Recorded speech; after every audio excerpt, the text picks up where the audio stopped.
This is your homework from 1.2. Going to do the ACT stuff all by itself. I don't understand why y'all don't get this. I don't get it. I have done this for a long time, but the kids with the best ACT math scores show work, and they also draw. That's what they do. They show work and they draw. So you enjoy your 17 ACT math score, or you do like I suggest. You do some work.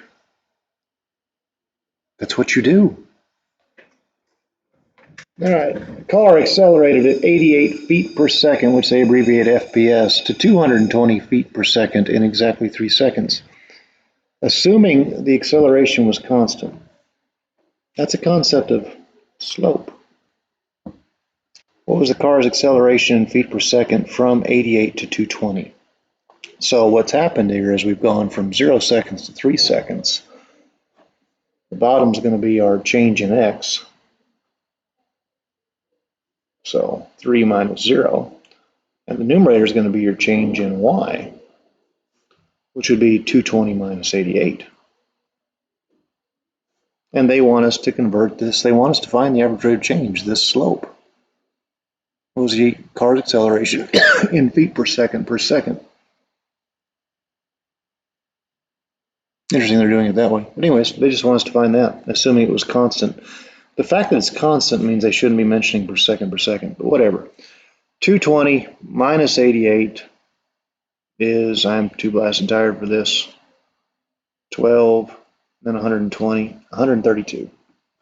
And 3 minus 0 is 3. 44. That'd be 44 feet per second. That's the acceleration. And I guess because it's acceleration, feet per second, sometimes called feet per second squared.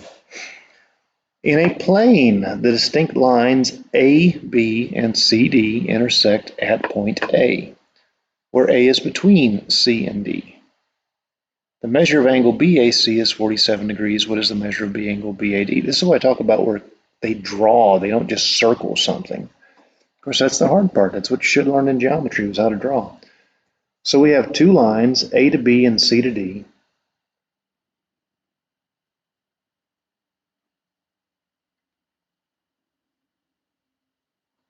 And they say they intersect at angle A, where A is between C and D. Or sorry, they intersect at point A. And all I know about A is it's between C and D. So there's my drawing. The measure of angle BAC is 47 degrees, and you can see I drew it wrong, which is fine. B to A to C is 47 degrees. What is the measure of angle BAD? They want to know what this angle is right here. Hopefully you learned that a straight angle is 180 degrees. I don't know how it was defined to you, but a straight angle is 180 degrees. And you know 47 degrees. So what's left is 180 minus 47, which is 133.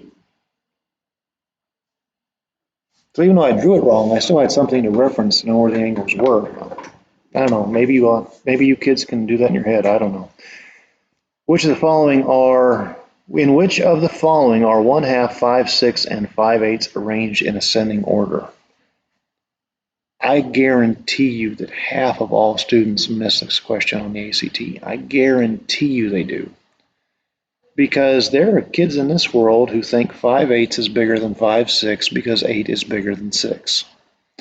To compare numbers, you have to have the same denominator. To compare fractions, the denominator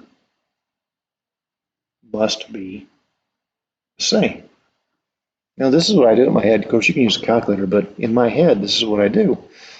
So 2, 6, and 8, what's the smallest thing they all enter? 24. 5/8, if I multiply the bottom by 3 is 24, the top is 15. There's 5/8. 5/6, times 4 is 24, 20. To get to a 24, I got to multiply by 12. So now I can put them in increasing order. This guy actually goes there, doesn't he? So 5/8 is actually smaller than 5/6. It should be 1/2, 5/8, 5/6. But I guarantee you 1/2 of all students miss this question. I guarantee you it's a half. In scientific notation, 670, what is that? Million plus 700 million is what? You know, you're supposed to learn about this stuff. Scientific notation is traditionally taught in science class. That's where it's taught, science class. That's where I learned scientific notation. Let's see, how many zeros we got here? We got, I'm tired. We've got 7 zeros, and we got this 7.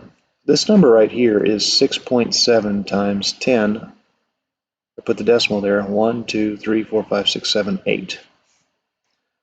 If I put the decimal right here, this is 7 times also 10 to the 8th. Now, when I put 6.7 and 7 together, I get, what, 13.7? 13.7 times 10 to the 8th. Now, look at how they wrote the answers. They didn't write anything 13.7. And you might be tempted to pick C. But if I shift this decimal to the left, I have to add 1 to the 8. So it's 1.37 times 10 to the 9th power.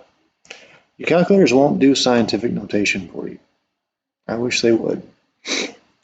Only 10th, 11th, and 12th grade students attend Washington High School. The ratio of 10th graders to the school's total student population is 86 to 255. So what this is telling us is there are 86 10th graders. And the total population is equal to 255.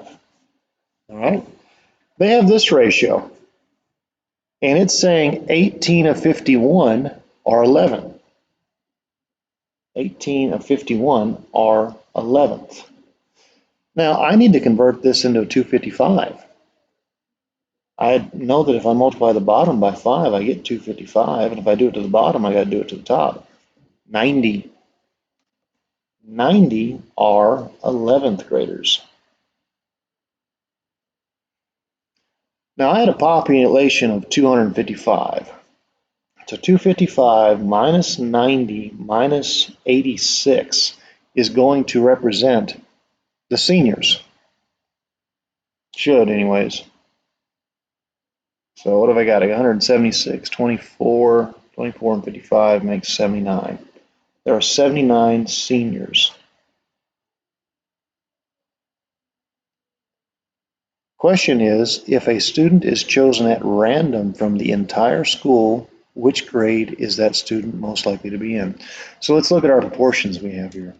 We have 86 of 255. We have 90 of 255. And then for seniors, we have 79 of 255. It's that guy right there. Most likely to be an 11th grader. You know, some kids will see that small ratio there and they'll throw it out the window because they'll be like, oh, it's 18. That's small. That's what they'll do. To get a driver's license, an applicant must pass a written test and a driving test. Past records show that 80% of all student applicants pass the written test. So if I take 1,000 and I multiply it by 0.8, which is 80%, I get 800. So 800 pass the written test. Of those who pass the written test, 60% pass the driving test. So 800 times 0.6, which is 60%, in case you forgot, is 480. And these are the people who pass both. That means they get a license. So based on the figures, how many applicants in a random group of 1,000 applicants would you expect to get a driver's license? 480. 22, an Algebra 1 standard actually. If a, b, and c are positive integers such that a to the b is x and c to the b is y, then x times y must be what? Well, it's plain substitution. I get to put that there and I get to put that there. It must be a to the b times c to the b. So the real question is, what is that? I force memorization on y'all. And you have a property that I will teach you, or I will actually make you memorize. It says a to the x times b to the x is the quantity a times b to the x. That's your property. So if I look at this, what I wrote, then this must be AC both to the b. It's properties of exponents. 9th grade math. 23, which of the following expressions is equivalent to 1/2 y squared times 6x plus 2y plus 12x minus 2y? You know, the first thing you should probably do here is combine like terms. So what do we have here? We have 18x, and there's no y. Sweet, because the y is canceled. And then 1/2 of 18 is 9. Y squared times x would be xy squared.